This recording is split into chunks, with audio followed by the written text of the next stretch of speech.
नमस्कार दोस्तों, अजमेर में ख्वाजा साहब की दरगाह में शिव मंदिर होने का दावा करने वाले याचिका दायर करने वाले हिंदू सेना के राष्ट्रीय अध्यक्ष विष्णु गुप्ता को जान से मारने की धमकी मिली। गुप्ता ने बताया उन्होंने 2 कॉल की गई, एक भारत से और दूसरी कनाडा से आई।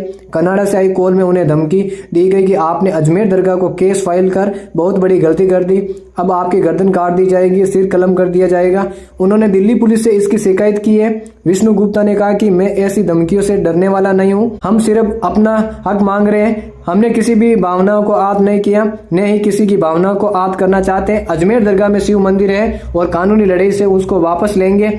विधानसभा स्पीकर वासुदेव देवनानी ने कहा यह सच है कि 1100-1200 साल पहले कई श्रद्धा के केंद्र इधर उधर हुए, मामला कोर्ट में है और कोर्ट को इसका निर्णय करने दे, सभी उसकी पालना भी करें, इस पर राजनीति नहीं करनी चाहिए। वे गृह राज्य मंत्री जवाहर सिंह बेडम ने कहा लोगों की आस्था के केंद्र किसी कारण नष्ट किए गए या हमला करके नष्ट किए गए, ये सब कोर्ट का विषय है, जो कोर्ट निर्णय देगी सरकार उसी की पालना करेगी। हमारा ध्येय है कि विरासत का संरक्षण और प्रदेश प्रगति के पथ पर चले। देवनानी ने कहा पहले भी ऐसी विवाद सामने आए। विधानसभा स्पीकर वासुदेव देवनानी ने कहा कि पहले भी कई जगहों पर ऐसे विवाद सामने आए, उनका कोर्ट के आधार पर निर्णय हुआ। कुछ लोगों की भावना है तो कानून के अनुसार उसका समाधान होना चाहिए। कांग्रेस ने हमेशा बांटने की कोशिश की। गृह राज्य मंत्री जवाहर सिंह बेडम ने इस मामले को लेकर कांग्रेस पर निशाना साधा। उन्होंने कहा कि कांग्रेस क्या बयान देते हैं ये सब समझते हैं, कांग्रेस ने तुष्टीकरण के आधार पर लोगों को बांटने की कोशिश की। शिक्षा मंत्री बोले मंदिर के अवशेष मिलने की पूरी संभावना। शिक्षा मंत्री मदन दिलावर ने कहा अब तक के अनुभव और परिणाम यही दिखाते हैं कि भारत में सामान्यतः ज्यादातर मंदिरों को तोड़कर मस्जिद बनाई गई। अजमेर दरगाह का फैसला कोर्ट करेगा। अगर खुदाई के आदेश होते हैं तो यहाँ भी मंदिर के अवशेष मिलने की पूरी संभावना है, जैसे अन्य जगहों पर हुआ। दोस्तों, आज की दूसरी बड़ी खबर, उपचुनाव की आचार संहिता के बाद 30 नवंबर को पहली बार कैबिनेट और मंत्री परिषद की बैठक हुई।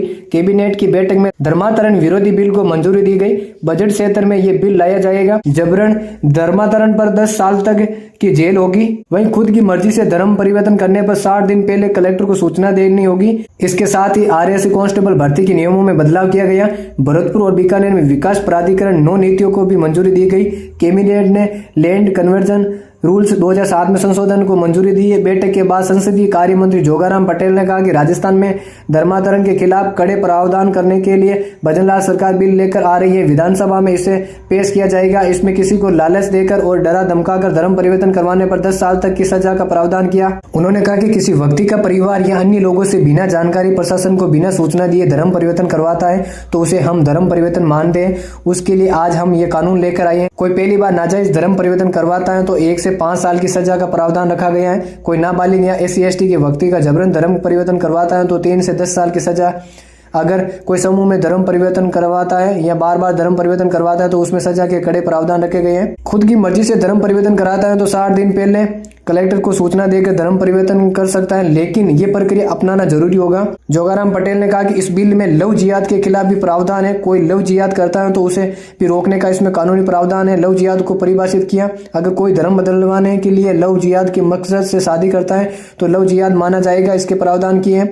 अगर ये साबित होता है कि शादी का मकसद लव जिहाद है तो ऐसी शादी को रद्द करने का प्रावधान होगा। अगर कोई व्यक्ति धर्म परिवर्तन कराने के उद्देश्य से शादी कराता है तो फैमिली कोर्ट ऐसे विवाह को अमान्य घोषित कर सकता है। आरएसी कांस्टेबल भर्ती के लिए पहले 10वीं पास की योग्यता थी, इससे बढ़ाकर अब 12वीं पास करने का फैसला किया है। मेवाड़ बेल कोर में भी 12वीं पास योग्यता हो रहेगी। कैबिनेट ने इसके लिए कांस्टेबल भर्ती नियमों में संशोधन को मंजूरी दी है। राजस्थान पुलिस में कांस्टेबल भर्ती के लिए पहले से 12वीं पास योग्यता, लेकिन आरएसी मेवाड़ बेल कोर में कांस्टेबल के लिए योग्यता 10वीं पास योग्यता थी। 7वें राज्य वित्त आयोग के गठन को मंजूरी दी। 1 अप्रैल 2025 से 31 मार्च 2030 तक रहेगा। दोस्तों, आज की तीसरी बड़ी खबर, देश में मौसम को लेकर काफी उतार चढ़ाव देखने को मिल रहे हैं। दिसंबर के महीने का पहला दिन शुरू हो चुका है। मौसम विभाग के मुताबिक 3-4 दिसंबर से राजस्थान के मौसम में कुछ बदलाव देखने को मिलेगा। साथ ही प्रदेश में उत्तरी हवा चलनी शुरू हो सकती है। इससे राजस्थान के तापमान में गिरावट आएगी। तापमान में 5 डिग्री सेल्सियस तक आने की उम्मीद है। पिछले 24 घंटों की अगर बात करें तो शनिवार को मौसम काफी शुष्क सकता है। राज्य में सबसे ज्यादा तापमान की अगर बात करें तो बाड़मेर में 31.8 डिग्री सेल्सियस दर्ज किया गया। वहीं न्यूनतम तापमान सिरोही में 7.3 डिग्री सेल्सियस दर्ज किया गया। इसके अलावा 12 शहरों में न्यूनतम तापमान 10 डिग्री से कम दर्ज किया गया। सबसे कम रात का पारा सिरोही में 7.3 डिग्री दर्ज किया गया। इसके अलावा माउंट आबू में 7.4, करौली में 9.4, संगरिया में 9.5, अंताबारा में 8.8, भीलवाड़ा में 8.8 डिग्री, अलवर में 9.8 डिग्री, सीकर में 8.4 डिग्री, चित्तौड़ में 8.7 डिग्री, चूरू में 8.6 डिग्री, डेबोग में 9.6 डिग्री, चित्तौड़ में 9.8 डिग्री, जालौर में 10.5 डिग्री सेल्सियस तक रात का पारा दर्ज किया गया। आज की चौथी बड़ी खबर, भाजपा के प्रदेश अध्यक्ष मदन राठौड़ को जान से मारने की धमकी मिली। शुक्रवार सुबह एक कॉलर ने उन्हें गाली गलौज करते हुए गोली मारने की धमकी दी। कॉलर ने राज्यसभा में राठौड़ के कामकाज पर सवाल उठाए। राठौड़ ने इस घटना को लेकर दिल्ली के संसद मार्ग थाने में शिकायत दर्ज कराई। कॉल ट्रेस करने पर पुलिस को पता चला कि सिम कार्ड अनूपगढ़ के एक व्यक्ति के नाम से रजिस्टर्ड है। धमकी देने वाले व्यक्ति को उसी दिन दोपहर बाद हिरासत में ले लिया गया। इस घटना के बाद सीएम भजनलाल शर्मा और राधा मोहन दास अग्रवाल सहित कई भाजपा नेताओं ने राठौड़ से संपर्क कर अपनी चिंता व्यक्त की। अनूपगढ़ एसीपी रमेश मौर्य ने पुष्टि, हेतराम को धमकी देने के लिए हिरासत में लिया गया। इस्तेमाल किया गया सिम कार्ड उसके बेटे के नाम पर पंजीकृत था। शुरुआती पूछताछ में पता चला कि हेतराम ने धमकी देने की बात स्वीकार की, लेकिन उसने इसका मकसद नहीं बताया। ऐसा प्रतीत होता है कि हेतराम अक्सर विभिन्न अधिकारियों के पास शिकायत दर्ज करता रहता है और उसे मानसिक स्वास्थ्य संबंधी समस्या हो सकती है। जब राठौड़ के कर्मचारियों ने फिर से संपर्क किया तो हेतराम ने पहले दावा किया कि वे बिहार से हैं, फिर उसने कहा कि वे अनूपगढ़ से कॉल कर रहा हूं। उसके बाद उससे संपर्क करने के कई प्रयासों के बावजूद उसने आगे कोई कॉल नहीं उठाया। घटना के जवाब में मदन राठौड़ ने इस बात पर असमंजस व्यक्त किया। आज की पांचवी बड़ी खबर, अजमेर में ख्वाजा साहब की दरगाह में शिव मंदिर होने के दावे वाले याचिका कोर्ट में स्वीकार होने के बाद देश भर में विवाद खड़ा हो गया।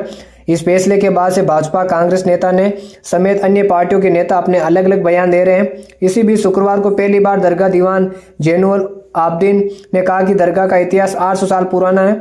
उस जमाने में ये सब कच्चा था। गरीब नवाज जब तशरीफ लाए उस जमाने में ये कच्चा मैदान था, उसके अंदर उनकी कब्र थी। अब खुद अंदाजा लगा सकते हैं कि जहाँ कब्र होगी वे भी कच्ची होगी। 150 साल तक आपका मजार कच्चा रहा, वहाँ बिल्कुल भी पक्का कंस्ट्रक्शन नहीं था। उसके नीचे मंदिर कहाँ से आ सकता है? आबदीन ने कहा कि दे प्लेस ऑफ वर्शिप 1991 का क्षेत्र क्लियर है। 15 अगस्त 1947 को इंडिया के अंदर जितने भी धार्मिक स्थल हैं उनको वैसा का वैसा रखने के आदेश दिए थे। गवर्नमेंट बॉडी पर कोई केस होता है तो उससे पहले नोटिस देना पड़ता है, लेकिन किसी को भी नोटिस नहीं दिया। इसके साथ ही ख्वाजा साहब के वंशज को पार्टी नहीं बनाया। सरकार अपने लिखे हुए से थूक कर चाट नहीं सकती। वही अजमेर दरगाह अंजुमन कमेटी सचिव सरवत चिश्ती ने कहा कि हम भी 30 करोड़ है, हमें दबाने की कोशिश सही नहीं है। आज की बड़ी छठी खबर, राजस्थान पुलिस ने महिलाओं के लिए राजकोप सिटीजन ऐप में का फीचर तैयार किया है। किसी भी प्रकार की परेशानी में महिलाओं को मदद मांगने पर तत्काल नजदीकी सहायता दी जाएगी। पीड़ित महिलाओं को ऐप पर पूरी जानकारी मिलेगी। राजकोप सिटीजन ऐप में वुमेन सेफ्टी के तहत नीड हेल्प सहायता उपलब्ध कराने की योजना पुलिस मुख्यालय द्वारा शुरू की गई। इसके लिए सबसे पहले विभिन्न जिला और रेंज स्तर पर सुरक्षा सकी है। पुलिस मित्रों एवं अन्य जनसंपर्क के माध्यम से डेमोन्स्ट्रेशन दिया जा रहा है। एडीजी सिविल राइट्स एवं एएचटी मालिनी अग्रवाल ने सभी पुलिस अधीक्षक व पुलिस उपायुक्त को निर्देश जारी कर अधिकाधिक राजकोप सिटीजन ऐप को मोबाइल पर डाउनलोड करने का आमजन को प्रेरित करने को लिखा है। इससे इस योजना का लाभ संकटग्रस्त महिलाओं को मिल सके। एडीजी मालिनी अग्रवाल ने बताया, राजकोप सिटीजन ऐप में महिला सुरक्षा के लिए मदद चाहिए का फीचर दिया गया है। इसमें आपात स्थिति में सहायता व गैर आपात स्थिति सहायता की 2 तरह की सुविधाएं दी गई हैं। जी हाँ दोस्तों, ऐसी तमाम खबरों के लिए हमारे चैनल पर जुड़े रहें। वीडियो को लाइक शेयर कमेंट कीजिए, चैनल को सब्सक्राइब कीजिए। धन्यवाद। जय हिंद, जय भारत।